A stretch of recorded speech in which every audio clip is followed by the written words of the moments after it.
Salam sejahtera, tuan-tuan dan puan-puan, saudara-saudari sekalian, apa kabar semua? Nama saya ialah Dr. Lee dan saya berasal dari Bukit Metajam, Pulau Pinang. Sekarang saya tinggal di Kluang Johor. Dan selamat menyertai program baru saya. Program ini adalah program memanaskan badan sementara menunggu buku yang kedua, penerbitan buku kedua saya.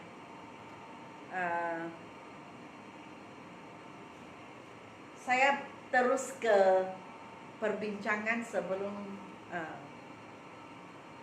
maklumkan kepada kamu apa yang sedang berlaku pada masa ini.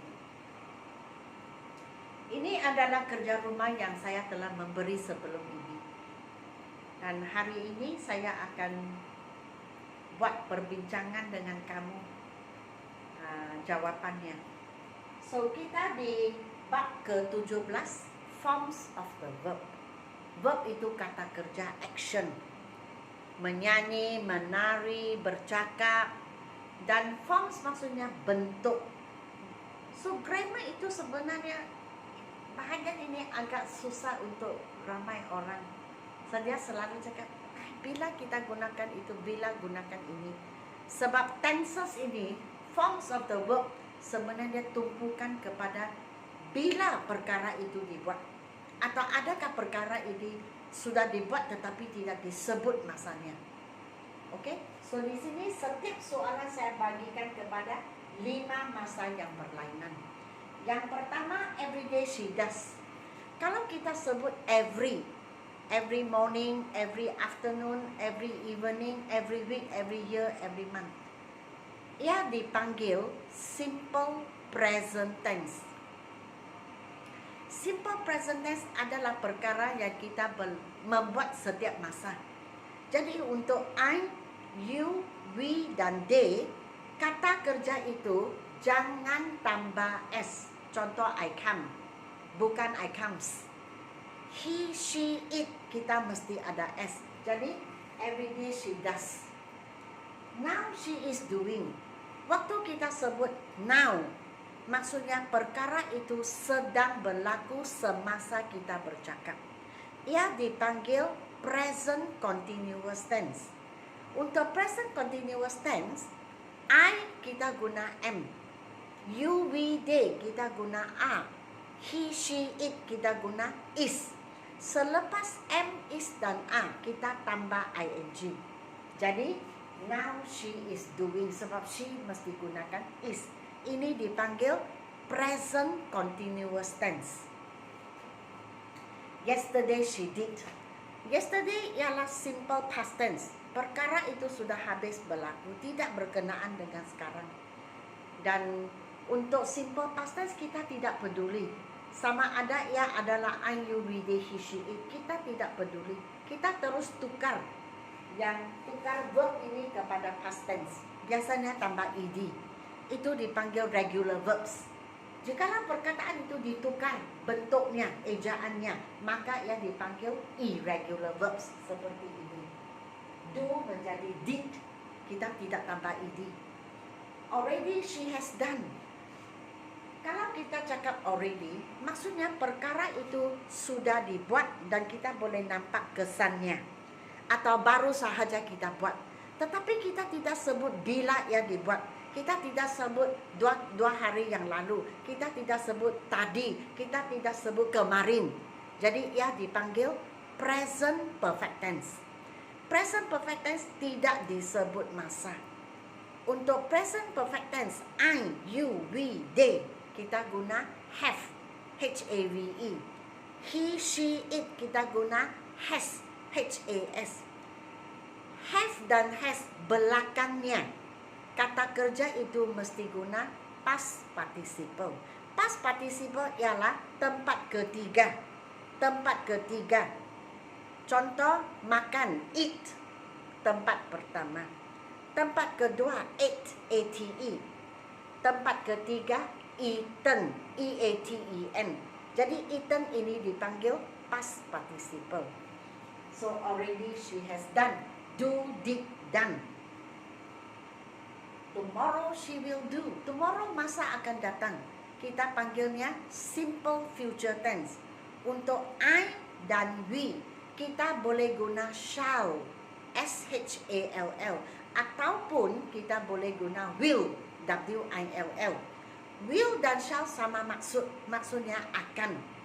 Tapi kita tidak peduli sama ada will atau shall. Di belakangnya adalah kata asal. Ataupun dalam bahasa Inggris kita panggilnya base form. Base form artinya di belakang perkataan itu tidak ada S, tidak ada ed, tidak ada ing. Itu dipanggil base form. Number 2, every day she comes. Sama juga. Every maksudnya perkara yang berlaku setiap masa. Kita panggil dia simple present tense. I, you, we, they, kata kerja jangan tambah S. He, she, it, kata kerja mesti tambah S. Jadi she comes. Now she is coming. Now maksudnya sedang berlaku semasa kita bercakap. Untuk I kita guna M. Untuk you, we, they kita guna A. Untuk he, she, it kita guna is. Dan belakangnya tambah ing. So now she is coming. Ini dipanggil present continuous tense. Perkara yang sedang berlaku semasa kita bercakap. Yesterday she came. Yesterday masa lalu. Kita panggilnya simple past tense.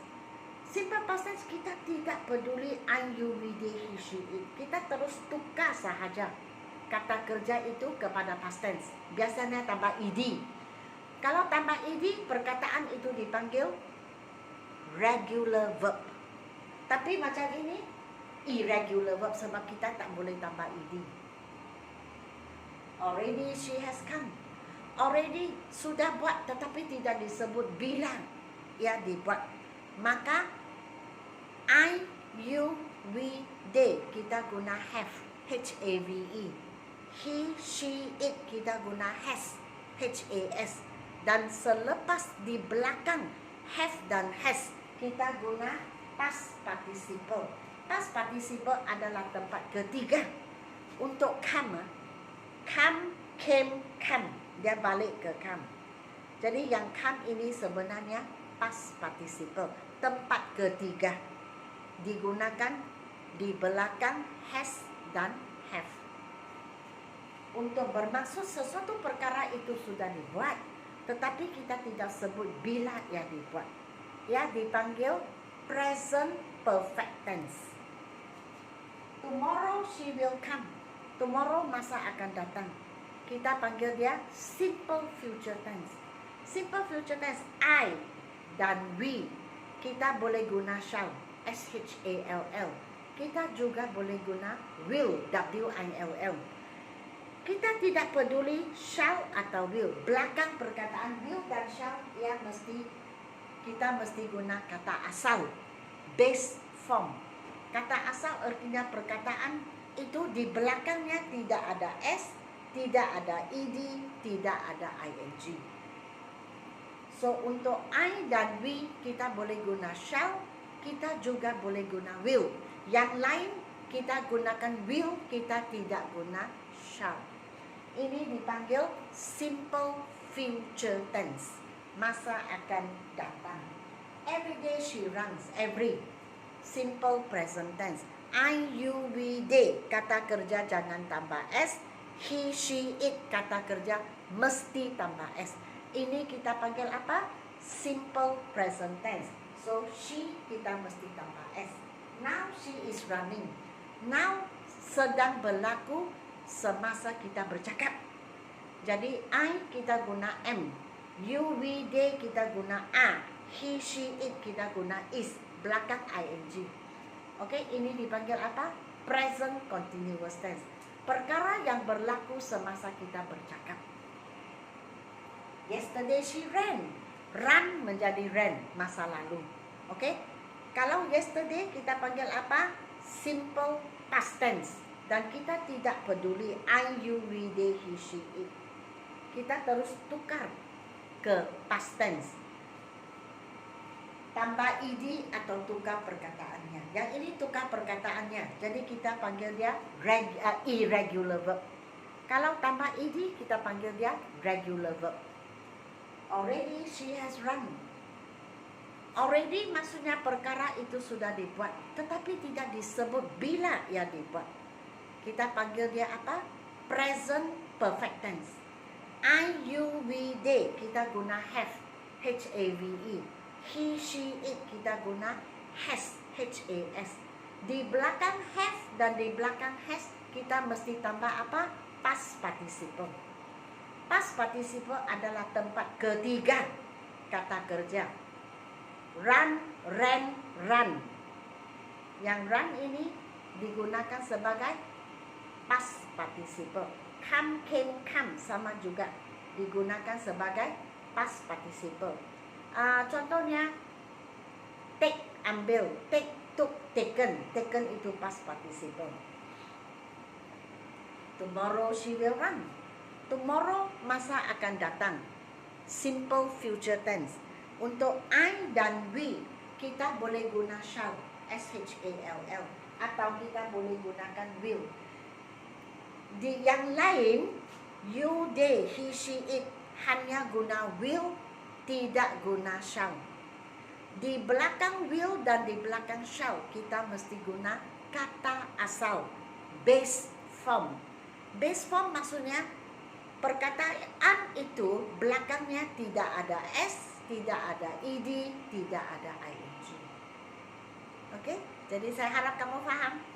Alright, ini adalah exercise yang last, terakhir, dan seterusnya saya akan ke lesson 18, bab ke-18. Jadi inilah bab yang terakhir untuk bab ke-17. Oke, buat di rumah, dan seterusnya saya akan bincangkan dengan kamu. Jadi semalam atau kemarin saya telah buat satu video how to prepare well atau tips to prepare well for exams. Dan saya buat dalam bahasa Melayu dan bahasa Inggris. Saya tidak buat dalam bahasa Cina. Dan saya berharap kamu akan menonton dan belajar sesuatu daripadanya. Sebab dalam hidup kita mesti membuat persediaan untuk apa-apa saja. Saya juga sebelum saya mengajar, saya mesti buat persediaan. Bagaimana saya membuatnya? Itulah ada cara yang tertentu. Jadi kamu boleh menonton. Saya akan keluarkan lagi satu video part 2. Saya ada bahagian-bahagian. Sama juga di video yang sama, di channel yang sama. Ini adalah kelas yang baru, bulan 8. Speaking, reading, grammar, make sentences. Oke, untuk bulan 7, speaking dan grammar satu kelas, kemudian grammar sendiri satu kelas juga. Itu bulan 7 sudah bermula. Ini untuk bulan 8. Jadi jikalau kamu berminat menyertai kursus saya ataupun membeli buku 1, book 1, masih ada permintaan, maka kamu WhatsApp kepada saya 01978782999. Tetapi buku itu sudah habis. Jadi kamu hanya boleh tempah. Sebab sekarang kerana PKP, PKPD, syarikat mencetak buku, pencetak buku tidak boleh buka. Sebab itu buku saya walaupun sudah habis dan saya cuba menempah, mereka cakap masih tak boleh lah. Jadi kamu kalau mau buku 1, book 1, tempah sahaja, tempah dahulu. Apabila syarikat boleh buka dan mencetak buku saya akan umumkan dan saya akan maklumkan kepada kamu. Tetapi kamu mesti WhatsApp kepada saya terlebih dahulu, beritahu saya bahawa kamu inginkan buku book 1 ataupun ingin menyertai kursus saya pada bulan Ogos. Oke, so setakat ini sahaja. Saya berharap kamu suka akan video saya. Dan ingat untuk memberi saya like, share dan subscribe. Dan sehingga kita berjumpa lagi di video-video yang akan datang. Selamat tinggal.